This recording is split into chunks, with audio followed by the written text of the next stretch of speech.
Sejam bem-vindos a mais um Banco Aberto Cash, o seu podcast para falar de novas tendências e novas tecnologias para o setor financeiro.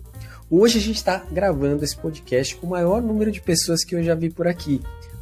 Uns convidados maravilhosos que eu estou muito feliz em ter nessa mesa hoje, ainda que virtual, tá bom?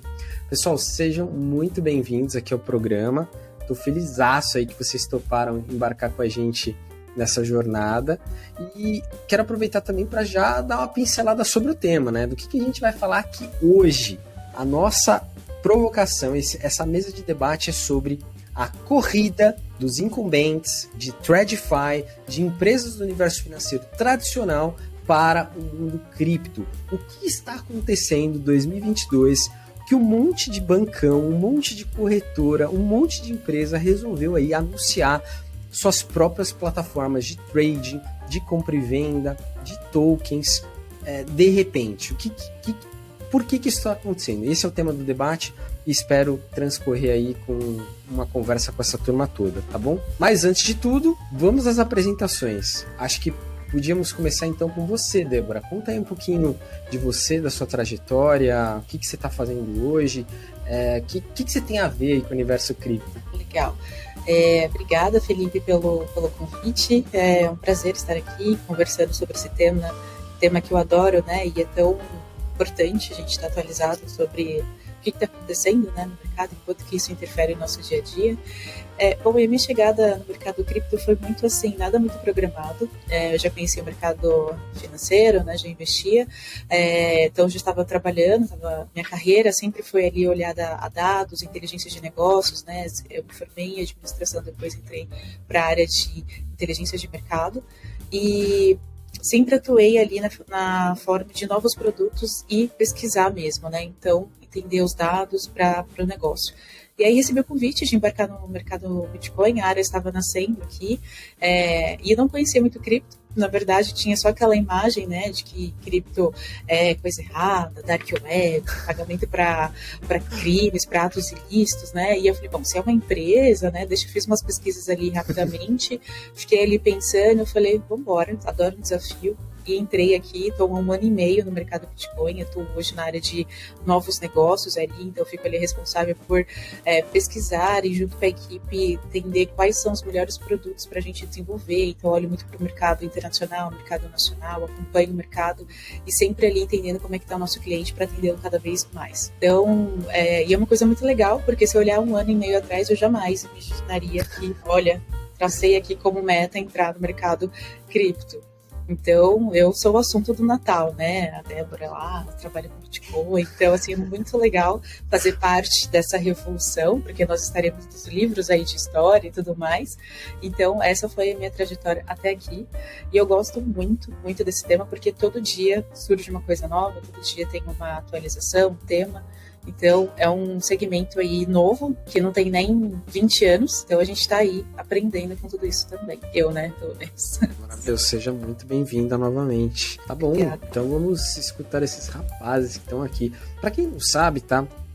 Eu, a Débora e o Caio, a gente tá atuando no mercado Bitcoin, né? A gente faz parte aí de diferentes times dentro dessa big corretora, maior do Brasil, maior da América Latina, e acho que, fiquei feliz demais de ter os colegas aqui também no Banco Aberto nessa iniciativa do lado de cá.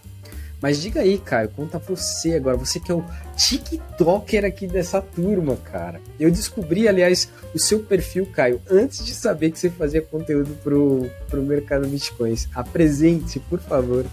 Foi engraçado, é um prazer estar aqui, muito obrigado pelo convite. Todo mundo que está me ouvindo talvez não me conheça como Caio, eu sou conhecido na internet como Heinz Invest, mas é daí que vem também um pouquinho da minha história, porque antes de entrar no MB, eu fazia biologia há um tempo atrás. Bem inusitado, né? Biologia para o mercado cripto.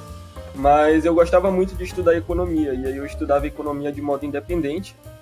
Então é um assunto que sempre me chamou muita atenção, entender essa questão mais um pouco política, diria, não voltada diretamente para dinheiro, mas eu comecei a ver alguns loucos, assim, vou usar esse termo meu pejorativo na internet, falando de umas moedas aí que eles estavam ganhando dinheiro, e pô, eu fiquei indignado. Eu gosto de economia, os caras estão ganhando dinheiro com essas moedinhas aí, eu não tô entendendo nada, como assim? Eles vão ficar tudo rico e eu aqui pobre, tá? Tipo, então o que que tá acontecendo? Então eu comecei a procurar várias pessoas na internet. Eu não sei porque na época eu não parei para propriamente digitar no Google e começar a pesquisar sobre Bitcoin e tudo mais. Eu só senti a necessidade de ter aquilo como uma forma de grupo pertencente, sabe? Como eu estava imerso na comunidade e os meus adjacentes também consumiam esse conteúdo, então meio que eu fui adquirindo isso. E aí, a partir do momento que eu descobri, ninguém conseguiu me ensinar, então eu decidi criar um perfil do zero, chamado Hans Invest, no qual eu não tinha intuito nenhum de crescer e tudo mais, mas era para compartilhar minha trajetória conforme eu fosse aprendendo. E a partir daí eu comecei a crescer e comecei a ser chamado para lives e tudo mais. Então eu comecei, do zero, sem saber nada, sempre dizendo, olha, eu estou começando agora, estou aprendendo, eu estou compartilhando o que eu estou aprendendo, é por sua conta e risco. Então a partir daí eu fui me desenvolvendo até o ponto de trancar a faculdade de biologia e emergir diretamente no mercado de criptomoedas. Eu vim de outras empresas até chegar no mercado Bitcoin e receber uma proposta, na época que eu ia embora para São Paulo. E hoje eu faço parte do time de marketing e também atuo como speaker e gerenciando atualmente na parte de comunidades. Então é um trabalho bem legal, um time muito competente. Faço parte aqui do grupo, vocês vão conhecer mais eles ao decorrer do tempo. Então é isso. Prazer, maravilhoso. Esse é Caio Crispim, o famoso Hans Invest. O cara aí super atuante no Twitter, né? Famoso ali no Twitter Trends, principalmente relacionado a Bitcoin. Mas eu não vou fazer aquela pergunta constrangedora se você é um Bitcoin maximalista, porque isso a gente deixa pro meio da conversa. Mas eu quero ouvir este que é quase que o dissidente do grupo, né? Um cara que tá em TradFi aí, mas tá fazendo coisas muito legais também. É quase que um parceiro assim de inteligência de mercado como a Débora, né? José Cláudio Filho, que nome pomposo, cara, parece até a família Orleans e Bragança. Pois é. Seja bem-vindo, José. Conta aí um pouco pra gente o que você faz no Itaú, né? Mais especificamente no Cubo, é isso? Ou na inteligência de mercado do Itaú, né? Perfeito, obrigado pelo convite, Cabral. Super feliz de estar falando com tanta gente boa aqui, Caio, Débora, super prazer de conhecer vocês também. A minha história também começou, assim como do pessoal, super não convencional. Eu vim do mercado de startups, então fui founder de 3 startups, 2 health techs e uma construtech. Depois vim para o Itaú em 2017, uma época que o mercado financeiro estava sofrendo várias transições para trabalhar com inovação para o mercado de wealth management. Então, minha especialização foi, de fato, essa parte de inovação e tendências voltadas para investimentos. Depois de algum tempo, né, já estou há 5 anos, tive uma breve passagem pela XP, ali pela Rico, fui team leader da parte de Open Innovation da Rico, e agora estou no Itaú com a parte de inteligência de mercado para a América Latina. Então, meu trabalho é basicamente trazer mais insights, trazer mais inteligência de temas que estão emergindo no mercado para países latino-americanos externos ao Brasil. Então, Argentina, Paraguai, Uruguai, Colômbia e Chile, um pouquinho de México, são os países que eu tenho foco aqui. Então, vai ser um super prazer conversar com vocês. De fato, aparentemente estamos aqui de outro lado, né? Mas durante a conversa a gente vai ver que os lados são muito parecidos, todo mundo é faixa branca, né? O mercado de cripto está começando ainda, então todo mundo tem que ir de peito aberto, kimono de quem está começando ali, faixa branca, porque estamos todos nessa jornada desenvolvendo juntos uma coisa que é totalmente nova. Maravilhoso, maravilhoso, meu querido. De novo, é um prazer ter você por aqui e também enriquecer esse debate aí com o olhar da diversidade, de quem está dentro de uma empresa super grande, né, maior incumbente brasileira, e sobretudo olhando para esse universo de inteligência de mercado, conversando com a América Latina. Pouca gente sabe, mas eu e o José, a gente começou a ter um contato recente, né? E ele me contando aí dessa recepção de pessoas de outros países também, na visão dele, como que o Brasil está avançado em alguns temas, né? A gente pode até comentar depois aqui ao longo da conversa sobre isso. Mas eu já quero deixar então uma provocação primeira, já para a gente abrir essa roda e começar a falar do tema que a gente veio aqui hoje falar, né? Que é mais ou menos o seguinte: a primeira pergunta, a primeira provocação é a seguinte, né? Em 2017, que é um ano aí especial para o universo de criptoativos, você tinha poucas empresas do setor de finanças tradicionais querendo saber, querendo investir, oferecendo produtos em cripto. Poucas empresas, né? Era mais comum ainda você ver corretoras, a pauta de DeFi estava começando a aparecer, de corretoras descentralizadas, ainda não era um tema quente. De NFT nem se falava ainda em 2017.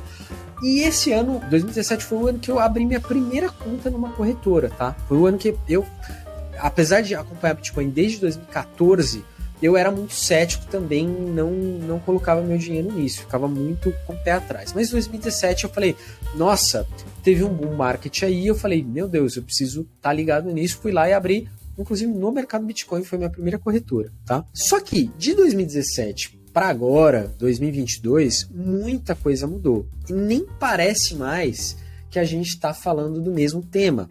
Quando você olha esse ano, anúncio de Nubank, XP, BTG, Warren, várias corretoras que estão anunciando produtos cripto, e não só corretoras, né? Outras empresas também, e-commerce, Mercado Pago, várias empresas que estão anunciando seus próprios utility tokens, parece que o gigante cripto acordou, para usar aí um termo que foi muito corrente no Brasil há tempos atrás, né? Na opinião de vocês, o que aconteceu de 2017 para agora que fez tanto incumbente, tanta empresa gigante do setor financeiro começar essa corrida e querer abraçar a cripto com todas as forças? Legal, Gabriel. Eu acho que aí a gente tem vários pontos, né, que explica esse motivo, né? A gente tem a questão que 2017 teve um comportamento cripto também muito interessante. A gente teve salto aí, tanto do Bitcoin quanto também em questão de conteúdo cripto. Então, surgiram muitas exchanges, né? As pessoas começaram a ouvir mais sobre Bitcoin, sobre outras moedas. Muitas novas moedas surgiram nesse período também.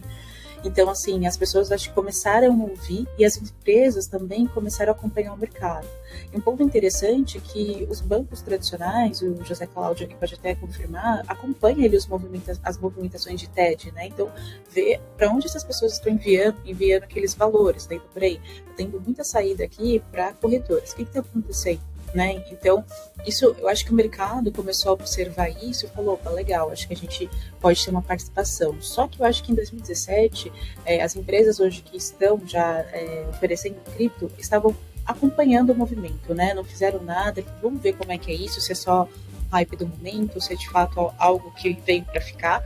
Então, eu acho que tinham poucas empresas, até porque ali as pessoas estavam fazendo muito de forma mais peer-to-peer, então era muito ali você ir até atrás das corretoras que já existiam naquele período. E aí, com esse volume, eu acho que muitas empresas, né, começaram a falar, peraí, eu também quero fatia desse mercado.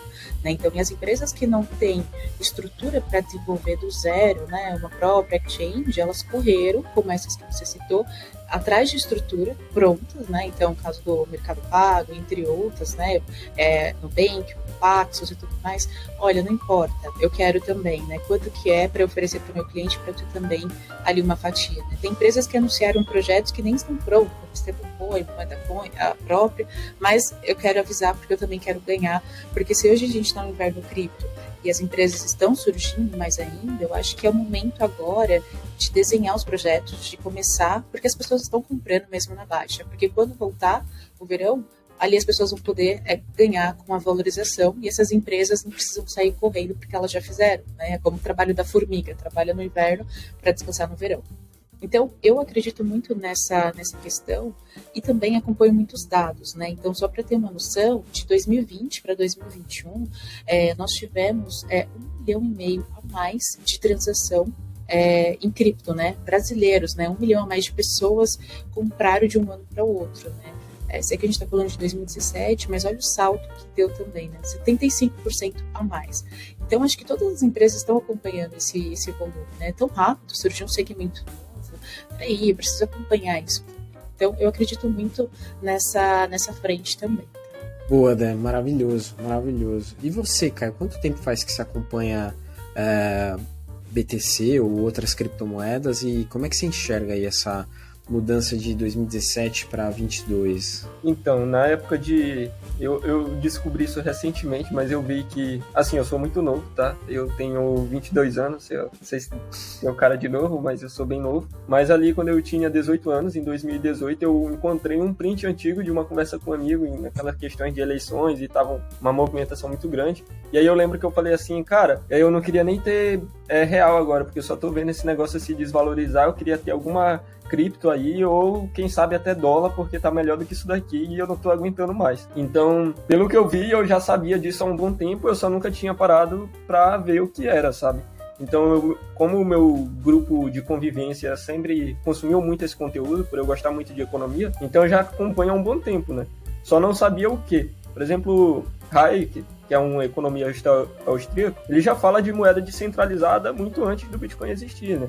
Então já existia esse desejo por uma comunidade que anseia por uma moeda sem uma terceirização, né? Em que você consegue usar entre você e outra pessoa sem um intermediário. Então eu já gostava desse conteúdo, eu sempre gostei muito de teoria monetária e tudo mais, então eu já estava nessa busca. Só não sabia o que encontrar ainda, e aí daí foi que eu encontrei o Bitcoin e tudo mais. E nesse período eu decidi começar a estudar, só que eu só fui parar para estudar mesmo no final de 2020, mas para consumir mesmo em 2021. Então foi mais ou menos assim o período. Eu lembro que, se eu não me engano, eu comprei no final de 2020 ainda, mas eu não tenho certeza, assim, a data exata. Então eu vim estudando e observando esse mercado, né, a gente vê que muitas empresas realmente chegaram a negar o uso de criptomoedas, fizeram anúncios e disseram, não, criptomoeda não, é golpe, é scam, é pirâmide, enfim, foram várias informações que nós, como criadores de conteúdos e propagadores de ideias, viemos e paramos, cara, bora estudar isso daqui. E eu acredito que esse processo é igual, sabe? O primeiro momento que a gente olha, a primeira coisa que a gente pensa é, cara, isso é uma pirâmide. O cara tá me oferecendo, como assim? Mas quando você decide ver algo crescendo de forma sobrenatural, você passa, não, eu vou parar de estudar isso daqui. Tem alguma coisa aqui que eu não entendi. E eu acredito que isso faça parte do processo de pequenas empresas, médias empresas e grandes empresas. As corporações, apesar delas terem negado, elas estão vendo que a população anseia por uma moeda que não sofra tanto para a inflação, por exemplo, que não haja intermédio de terceiros maiores, em que não consigam injetar mais bitcoins porque existe uma quantidade limitada. Então, cada vez mais, as empresas percebem o valor utilitário de uma criptomoeda descentralizada, inclusive adquirindo no seu portfólio. O próprio Nubank colocou um pouco no seu portfólio. A Tesla, apesar de ter vendido uma boa quantidade, ainda tem no seu portfólio. Então as Big Techs começaram a observar, realmente é uma forma de proteger meu patrimônio, ainda que durante um bear market ele caia 80%, mas ainda assim se torna melhor do que ter moeda fiat, que está o tempo todo caindo, e eu sei que ela nunca mais vai voltar. Então a nossa visão talvez esteja um pouco técnica, mas ainda assim dá para perceber. A inflação está fazendo o nosso dinheiro perder valor. E as empresas estão vendo isso e transformando até em caixa. E é disso que eu acho tão interessante o mercado. Porque as pessoas negaram, mas começaram a ver valor. Isso aconteceu comigo e pode ter acontecido com você. Acontece com empresas também. Então, eu acredito que esse seja o processo natural da evolução. E eu digo ainda, tá muito cedo e Bitcoin tá muito barato. Porque, cara, 98 mil reais tá de graça pra mim, viu? Mas aí, você queria ter mais dinheiro para comprar mais, é isso, né? Viver na casa aqui. Tem um ponto para complementar. Eu queria muito ter conhecido em 2017. Eu queria ter o conhecimento, né? Tudo que a gente tem hoje, acho que todo mundo queria, né, ter comprado lá em 2014, 2013, enfim. Mas, enfim, eu acho que é um mercado também, só complementando que o Caio falou, que é um mercado de entre erros e acertos, né? Tem um grande banco aí, né, que bloqueou até o saque para exchange, né? Não lembro aí do período que é Nubank, né? Não, ninguém agora vai transferir para outras exchanges. Foi, assim, uma coisa, assim, super... Nossa, um boom, né? E olha que mercado centralizador, né? Então, é exatamente o que a cripto quer fugir, né? De alguém ali controlando o que você faz com o seu dinheiro. E hoje, olha só, né? Então é aquela coisa assim eu acho que o jogo virou. Então o Nubank aí já anunciando várias iniciativas, estratégias para esse ano, para o ano que vem. Então, isso a gente vê que muitas ainda as empresas, até exchanges, vão acertar e errar com as suas definições, tipo assim, né, em questão de produto e do que fazer. E, assim, outro ponto que eu acho que vale, em 2017, a gente não via falar sobre regulação sobre esse mercado, né, nem tinha isso. Então, assim, sei que a gente vai falar um pouco mais para frente, mas esse é um ponto também que faz com que essas empresas se despertem para falar, peraí, mas tem alguém regulando isso? Isso é certo? É um mercado que todo mundo faz tudo o que quer, já que é DeFi, não tem, né, um intermediário. Então, acho que esse é um ponto também curioso, porque começou a falar muito mais sobre regulação, né? As nossas entidades aqui estão mais presentes, então isso fez com que os bancos sentissem um pouco, acho que talvez mais de confiança, assim, não, vamos embarcar, vamos construir junto para ver como que se comporta e vamos ajustando as leis, todas as coisas que devem ser feitas. Perfeito, cara. Eu tava com isso na cabeça, viu, Dan, de falar sobre como também nessas duas janelas de tempo, 2017 e 2022, a postura dos reguladores mudou completamente. Se em 2017 nada se falava, e aí obviamente que a gente está falando aqui de Bacen, de CVM, de todas as instituições que constroem regras para o setor financeiro no geral, em 2022 a gente viu várias vezes Roberto Campos Neto, que é o atual presidente do Bacen, falando da importância de cripto, querendo lançar a própria blockchain ou a própria moeda lastrada em real, né, a própria CBDC, e promovendo via Fenasbac, eu sei que não é o Bacen diretamente, é uma associação de servidores, mas está completamente ligada ali ao Banco Central, promovendo o primeiro curso de DeFi em língua portuguesa com grandes nomes do mercado apoiadas pelo Bacen. Então, isso diz muita coisa também, não só dessa corrida de instituições, muito bem colocado aqui o exemplo de bancos que estavam proibindo cash outs para corretoras e que agora estão lançando suas próprias moedas,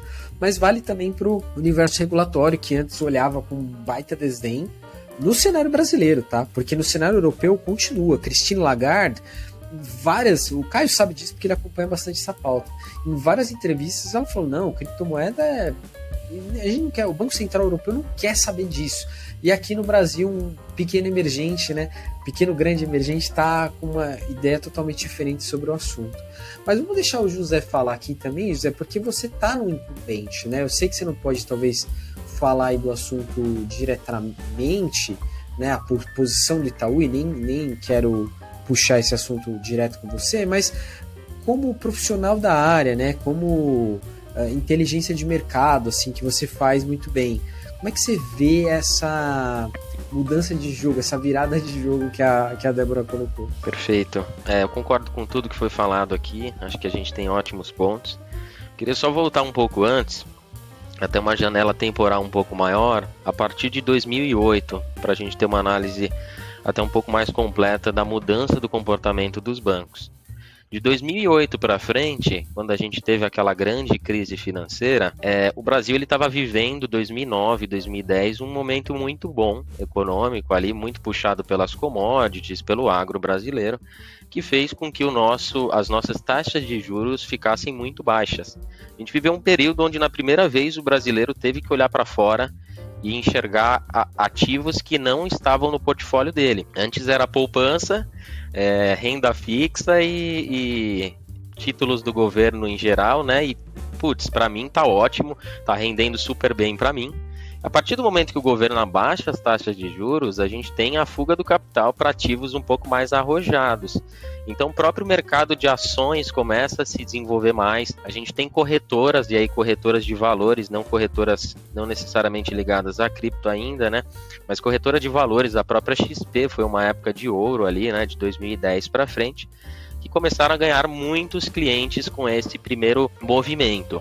E os bancos também acompanham esse movimento, né? A partir do momento que a sociedade está alocando mais capital em determinados ativos, os bancos vão lá, de alguma forma, e acompanham criando soluções. Então, fundos de investimento, ETFs surgiram na época, e outros vários ativos. Debentures também se tornaram super populares. Mas por que eu estou falando isso, né? Acho que esse foi um dos ciclos onde a gente teve uma fuga de capital, e essa fuga de capital ela se arrasta para ativos menos conservadores se arrasta até 2020. A gente pode acompanhar essas taxas de juros caindo cada vez mais e as pessoas colocando dinheiro ali em ativos cada vez mais arrojados. Com o passar do tempo, com o avanço da tecnologia e com o avanço das tecnologias blockchain aqui e da tokenização de ativos, não seria diferente que as pessoas também começassem a olhar para esse mercado diferente, né? Então, só para vocês terem um dado interessante, o mercado de cripto é maior do que a bolsa brasileira. Os brasileiros confiam mais em ativos, em tokens do que na bolsa. Isso é muito louco a gente pensar. Um ativo digital é mais valorizado do que um ativo intangível. Então, e os bancos acompanham isso. Acho que a Débora colocou bem a questão do TED Doc, né, evasão de dinheiro. Já é uma das formas de você ver uma das tendências e observar o comportamento. E nisso, mecanismos foram sendo criados, tanto em termos de infraestrutura, que a gente comentou aqui. Eu acho que está começando também a parte de distribuição, ainda um pouco mais tímida, mas tende a evoluir com o passar do tempo.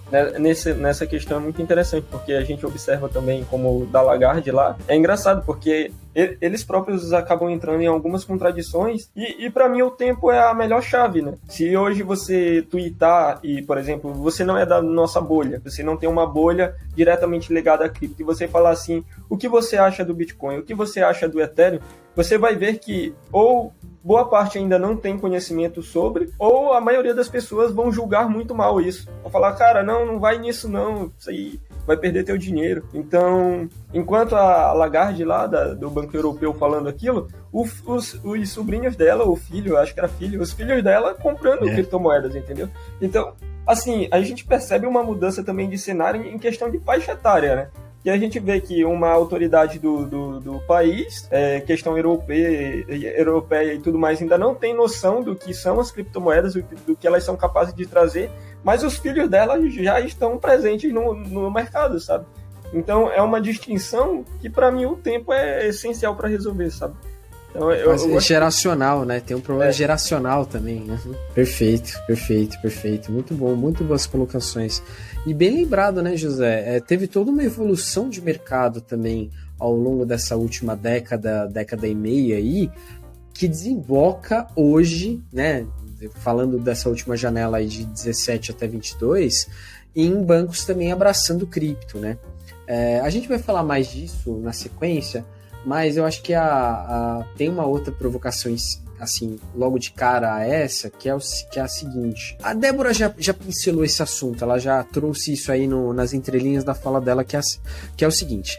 A gente está vivendo um cenário ruim da economia mundial, né? O Brasil até se antecipou a esse cenário ruim, digamos assim, quando subiu juros, quando adotou uma série de medidas, e agora talvez esteja até sofrendo menos do que outros países mais avançados economicamente, né, estão. Então, o que é interessante aqui, e a provocação é essa, no meio do inverno cripto, a gente está vendo vários lançamentos de plataformas, de produtos, de serviços, de maneira geral, seja no meio financeiro, seja no varejo, seja em arte, por exemplo, com NFTs. Isso não é muito louco, assim, as pessoas aproveitando um momento de queda, digamos assim, no preço dos ativos ou na confiança de curto prazo dos ativos para lançarem produtos, serviços. Será que de fato elas estão aproveitando esse momento, esperando um bull market futuro?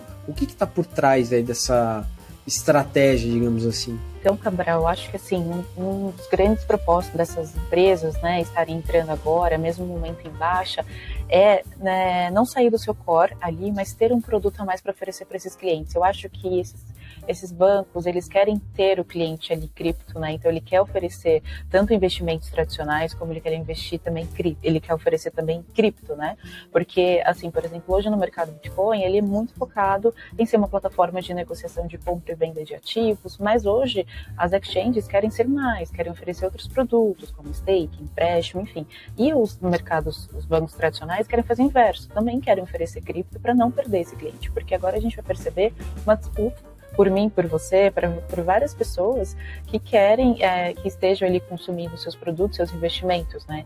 Então, acho que este é o momento para desenvolver produtos, para estruturar, para adquirir empresas, para quando vir, né, subir, voltar ao mercado, né, ter ali, não precisar correr, porque consequentemente as coisas estarão muito mais fomentadas do que hoje, talvez os preços, né? Então é muito mais fácil sair buscando empresas que já tenham essa estrutura, conectar aqui com a minha plataforma e oferecer essa opção. E o mais importante, que eu vejo também um comportamento muito bacana, principalmente no Bank, enfim, PicPay, a forma e a atenção de educar essas pessoas que estão chegando, né? Não só simplesmente, olha, nós estamos também no mercado cripto, mas peraí, será que as pessoas que estão consumindo ali aquela plataforma sabem o que é, né? Estão preparadas para assumir esse risco, né? Será que são perfis mais conservadores que estão... Então eu vejo muito conteúdo educacional forte. Isso é um ponto positivo, porque todo mundo ganha, né? Essas empresas ganham, porque estão educando ali seus potenciais clientes, a comunidade cripto em si ganha, e de forma global, né? Então a gente está ensinando e educando. Então, por mais que não vá converter, a pessoa já sabe o que é um BTC, já sabe de onde surgiu, já sabe o que é criptomoeda, né? Não precisa ter aquela imagem de 2017, 2013, que era muito relacionada a criptos, porque ainda tem pessoas que utilizam a cripto para um lado ruim, mas não é só para isso, né? Não é para isso que a gente quer fomentar. Então, eu vejo esse comportamento para ter ali uma fatia, né, como eu comentei, então as empresas também querem, né, elas estão visando ali, então vamos ter ali uma área, uma pesquisa, acho que o José está vivendo muito isso, né, de entender, ele está vivendo isso, e oferecer mais um produto ali para que esse cliente não saia para ir só para uma exchange, né, então eu vejo muito isso. Boa, perfeito. Comentários a mais aí, José, Caio? Pode falar, gente. Pode ir, Caio, por favor. Não, eu só ia dar eu achei legal porque eu identifiquei na fala da Débora muito um olhar de produto. Isso é muito legal, né? E aí, enquanto ela falava de produto, eu comecei a ter um olhar de marketing sobre isso. E aí eu comecei a pensar aqui, né? Porque eu lembro que outro dia eu parei para fazer um benchmark, que é o norte, assim, tipo, o que a gente vai seguir daqui para montar esse produto e entregar ele. E é muito legal que existe essa conexão entre produto e marketing, né? Porque vocês produzem e a gente tem que entregar ao público. Então, como a gente vai seguir, qual é o norte, né? E aí eu comecei a pensar aqui, e é legal ver isso do mercado dos nossos concorrentes, assim, propriamente ditos, que são as empresas como bancos, instituições tradicionais. E eu acredito piamente que existem oportunidades para todo mundo nesse mercado. E conforme ele cresce de forma adjacente em outras áreas, a gente também cresce. Então, é um mercado, de certo modo, colaborativo. Apesar que ainda haja competição, e isso é totalmente natural em um mercado. E o interessante disso é que, observando assim o bench da Nubank, eles trazem um conteúdo muito educacional, de mostrar o que é, dos riscos e das possibilidades, ainda que eles tenham a custódia do ativo, que eles mantenham. Então, ainda que hajam exchanges que forneçam serviços diferentes, os quais eles permitem você ter a sua autocustódia, ou não, né? Optar também pela segurança da exchange e permanecer lá. Também existem essas consolidações. E é legal ver que eles trazem esse cunho educacional para cada um. E que assim o mercado ele vai crescendo de forma colaborativa e não de uma forma de inimizade ou algo assim, pelo contrário. Então, eu gosto de observar isso também porque a gente percebe que está havendo uma mudança de cenário e, ao mesmo tempo, estamos em um problema de economia mundial global, que é a alta inflação e tudo mais. E a gente observa isso desde a história do Brasil e todos os outros países do mundo. Por exemplo, o Brasil já teve mais de 7 moedas. Olha só, então o seu real não tem garantia, não tem lastro, na verdade, mas não existe mais o lastro do real. Mas a gente tem um lastro, não tem um lastro, mas a gente tem a possibilidade de ter alternativas. E a nossa forma de crescimento é gigantesca para o futuro, né? E aí é por isso que eu digo, né? Eu gosto que tá barato agora. Porque eu tô olhando para daqui 4 anos, daqui para frente, eu não tô olhando para ano que vem. Então, o nosso olhar é muito mais atemporal, né? Então, é isso que eu acho fenomenal do nosso mercado. Vai lá, José. Desculpa, só complementando um ponto muito legal que o Caio comentou, essa questão de não olhar só como concorrentes, né, de forma colaborativa. Eu faço aqui pesquisas, concordo muito, porque antes era uma questão de concorrente indireto, não diretamente, e hoje o que eu vejo, né? Muitos desses bancos digitais estão indo atrás de corretora para aprender, para pegar a expertise, a estrutura que já tem que eles não têm ainda, né? Então, hoje, por exemplo, no mercado Bitcoin, a gente tem uma frente de serviço serviços que os bancos podem vir até o mercado do Bitcoin, que a gente fornece toda a estrutura, mas ali na frente, o front é do banco digital, né? O mercado Bitcoin está ali fazendo a custódia, está ali dando toda a tecnologia que não daria tempo, não precisaria que aquele banco desenvolvesse. Então isso é um ponto muito bacana, porque eles vêm na intenção de, olha, nós também queremos, né? A gente tem aqui uma fatia de clientes muito maior que vocês, mas a gente quer também oferecer, então quer unir essas duas questões, né? Vocês que já estão por fora aí, a gente não tem, como é que faz, né? Vamos contratar vocês. Então, aí sim que as coisas mudam, né? Então a gente aprende com eles aprendem com a gente, então acho isso muito bacana também, ter essa questão de, olha, não é mais concorrente, a gente está aqui sendo agora cliente para que a gente consiga atender aí muito mais clientes também, né? Que é o que o Caio comenta também. Acho esse ponto muito bom. Boa, legal. Só um ponto rápido que eu acho que eu queria provocar também é que, apesar de não estar diretamente atuando ali na distribuição, né, muitos bancos tradicionais não estão distribuindo ativos cripto de forma direta, os bancos têm trabalhado muito com infraestrutura cripto, que é um ponto que vocês comentaram aqui. Eu vi até um diretor do banco falando em uma notícia que saiu, diretor do Itaú, de que hoje o Itaú lançou a Itaú Digital Assets, né, que é a tokenizadora de ativos do Itaú, falando que hoje nós começamos a tokenizar ativos para que no futuro todo banco fosse um conjunto de tokens. Então, é importante a gente olhar na ótica da distribuição e na ótica do investimento, então cripto como um poder de investir na mão das pessoas, mas também é importante a gente olhar na ótica de infraestrutura e do poder que o blockchain tem para transformar organizações. Então, o quanto que a gente vai ter contratos mais rápido, o quanto que as transações vão ser mais rápidas e mais baratas, o quanto que os serviços vão ser melhores e as partes vão poder, de alguma forma, fazer acordos financeiros mais rápidos. Então, para além da distribuição de ativos, do Bitcoin, do Ethereum, como moedas ali, é importante a gente observar a ótica também da transformação tecnológica que o mercado cripto traz para um banco. E isso está acontecendo, embora o inverno cripto, isso está acontecendo por detrás de todas as organizações financeiras. Maravilhoso, maravilhoso, muito bom. A gente já está aqui meio se encaminhando para o final. Eu poderia ficar conversando com vocês tranquilamente mais 1-2 horas aqui, mas enfim, precisamos finalizar esse bate-papo. E eu queria deixar 2 perguntas em uma, assim. Eu tinha mais 2 questões aqui, mas eu vou juntar elas numa só para fazer uma rodada final, tá? Acho que a questão é a seguinte, né? Se por um lado um monte de gente já conseguiu fazer essa corrida e tá ali próximo da linha de chegada, ou já passou da linha de chegada, já tá com seus produtos de cripto na rua, falando aí de incumbências, de TradFi que acabaram adotando isso, por outro, ainda tem empresas que estão bastante resilientes, que ainda estão com bastante dificuldade. Como vocês enxergam essa questão? Assim, bancos estatais, por exemplo, será que algum dia eles vão estar em cripto? Essa é a primeira questão. E junto com isso, a gente sabe, né, principalmente quem está atuando diretamente nesse mercado, quem já estudou bastante, que é um mundo novo, inclusive em termos de bases tecnológicas. Ou seja, hoje, para fazer qualquer tipo de aplicação on-chain, a gente vai depender sim de novos recursos de tecnologia, novas pessoas, novos frameworks, de todo um investimento que uma empresa muitas vezes vai ter que fazer para criar essas conexões, né? E nem todo mundo está disposto a fazer isso. Então, a segunda questão é como é que empresas que hoje estão ainda distantes de criarem suas próprias áreas de blockchain no negócio podem participar disso sem ter todo esse peso de ter que ir lá e criar uma área inteira nova, fazer um investimento milionário, bilionário novo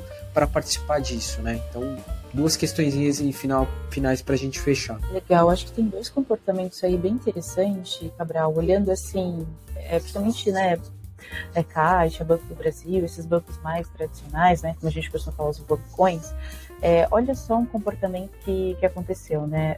Por exemplo, os bancos digitais hoje, eles surgiram, né? Então tem a questão da facilidade, mobile e tudo mais, né?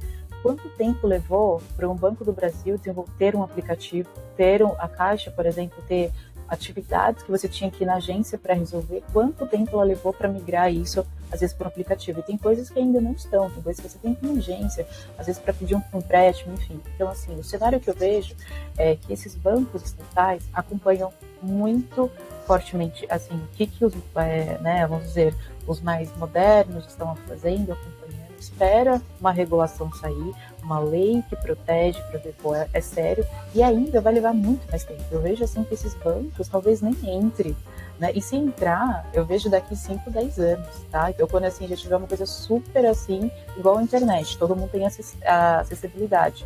Então, eu vejo que eles, assim, são muito mais perto ali de entidades, são muito mais reservados, né? Porque imagina, na Caixa, um dia ali, ter a possibilidade de você comprar um apartamento ali via cripto, utilizando um banco da Caixa e tudo mais. Então, acho que é coisa que hoje a gente está falando que fala para eles, não, mas quem sabe daqui a 10 anos. Então, eu vejo que eles estão ali só assistindo de camarote o comportamento desse mercado versus CVM, Banco Central, o que eles estão falando, né? PL e tudo mais. Saiu? Legal. Então vamos ver como é que o mercado se comporta para daqui a um tempo a gente desenvolver e se implantar na plataforma. Talvez, assim, uma percepção. Eu acho que esses bancos nem iriam oferecer, sabe? Porque tem produtos digitais que você não encontra nesses bancos estatais. Então, eu acho que se acontecer vai ser um comportamento assim bem moroso, né? Então eu vejo isso pelo perfil desses bancos estarem muito ligados ao governo e tudo mais, né? Essa é a percepção que eu tenho. Boa. José, quer comentar um pouco disso? Como é que você vê essa questão? Eu acho que para além do universo da distribuição, eu acredito muito que todo banco vai ser um conjunto de tokens. Então, eu acho que tem a camada pública, que é a camada visível, aquilo que a gente vê dos bancos, e tem o bastidor. Tenho certeza, 100% de certeza que todos os bancos públicos e estatais têm alguma iniciativa em cripto nos bastidores. É um exemplo para vocês que foi o movimento do OpenAPI. Quando os bancos começaram a abrir APIs, acho que foi 2017, 2018, e aí tem muito a ver com o que a Débora falou. Os bancos aguardaram a regulação, aguardaram um pouco mais de certezas, mas todas as APIs já estavam prontas, já estava tudo pronto. O regulador lançou, todos os bancos disponibilizaram e soltaram na rua. Então, assim, eu acho que vai mudar um pouco o pace. Cada organização vai entender um pouco, putz, eu vou atacar mais infra, eu vou atacar um pouco mais distribuição, eu vou tokenizar os meus próprios ativos. Mas todo mundo vai entrar.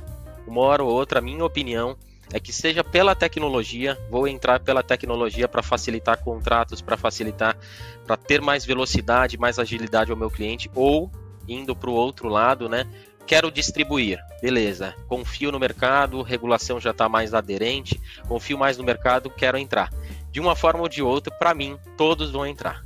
Complementando, é muito bom ouvir isso de você, José, porque você está ali, você está vivenciando isso na prática, né? Então, você trazer um pouco dessa percepção muito bacana, para a gente até ter esperança, porque seria legal mesmo, todos oferecendo, porque cada um vai ter a sua vantagem, o seu benefício, enfim. E esses dias até saiu uma reportagem falando que a entrada dessas empresas traz um peso e uma cobrança maior para a CVM, para o Banco Central, porque aí sim eles têm aquela pressão para logo estruturar uma regulação, enfim, lei que protege o investidor, o pequeno investidor, porque essa é a intenção, né?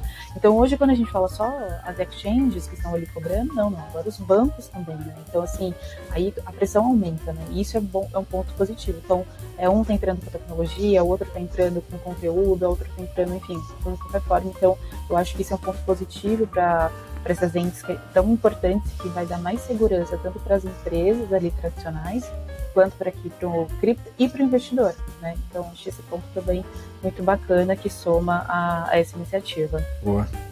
Caio, quantos anos vai demorar para a Caixa e o Banco do Brasil terem cripto na plataforma deles? Olha, eu até achei legal que eu fiquei por último, que eu vou ser o polêmico aqui, tá? Frisando essa ideia minha, né, de ninguém tá, mas eu sinceramente acredito, eu tenho uma opinião um pouco divergente dos meus amigos, eu acredito que os bancos estatais, não os privados, existe uma diferença clara, tá, entre, por exemplo, sei lá, Nubank e Caixa. Hoje, se você entrar no aplicativo da Caixa, tem fila para você acessar certos serviços, o aplicativo tem fila, sério. Então, para mim, bancos estatais e Bitcoin e determinadas criptomoedas, como o Felipe Cabral disse, eu sou mais tendencioso ao maximalismo, mas isso é um ponto, acho, para outro tópico.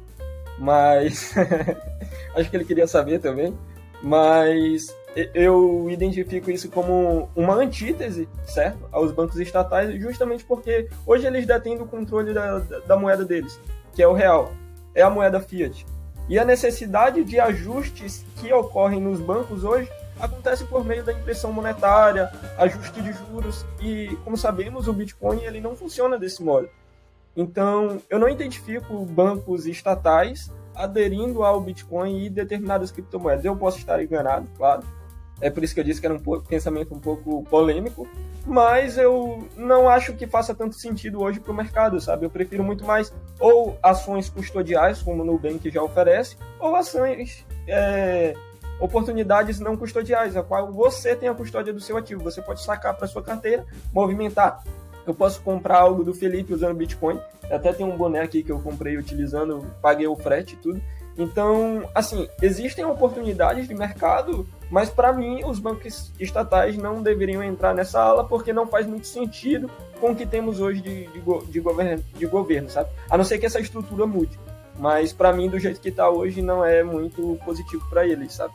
Então, mas para o mercado talvez seja, mas para eles exatamente eu não acho. Só complementando um ponto aqui do Caio, eu acho que uma coisa talvez que a gente tenha que prestar atenção, que foi o meu ponto de que todos vão entrar, é que eu acho que de uma forma ou outra, seja a partir de infraestrutura, então utilizando tecnologia blockchain, ou seja na parte de distribuição do ativo no final, eu acho que todo mundo vai ter um pezinho.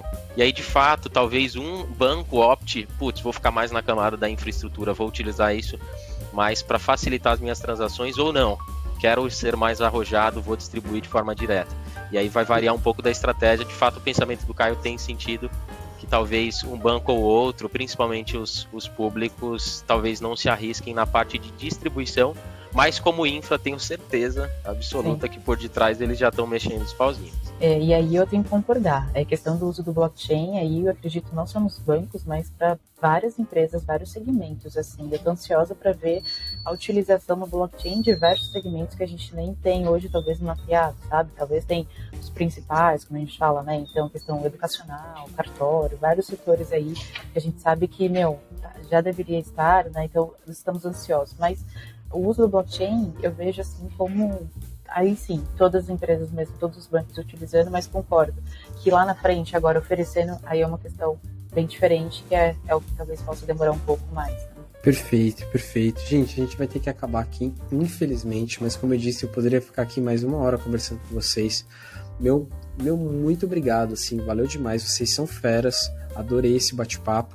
E aí, deixa esses segundos finais para cada um dizer como que as pessoas acham vocês na internet, que redes que vocês usam, como é que eu te acho aí o José, a Débora, o Caio, o Hans Invest, tá bom? Boa. Bom, pessoal, eu tô ali no LinkedIn, com Débora Compone, então só me procurar ali, caso tenha alguma dúvida, podem me chamar, adoro esse tipo de debate, né, sempre de forma positiva, porque é muito bacana quando a gente tem várias pessoas pensando diferente e a gente está aqui ansioso para ver o que vai de fato acontecer. Então, estou ali forte no LinkedIn e atuo no mercado Bitcoin. Também, se quiser conversar por lá, abrir uma conta, tirar alguma dúvida sobre a plataforma, estou à disposição. Super obrigado pela oportunidade, muito legal conversar com todos vocês. Vocês podem me achar tanto no LinkedIn também, como José Cláudio Filho, e seguindo o Caio também estou lá no TikTok, como JC Filho vocês me encontram, ou JC Filho também no Instagram.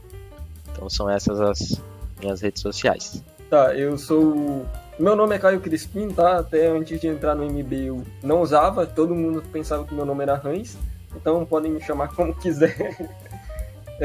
Declararam o meu nome público, então tudo bem.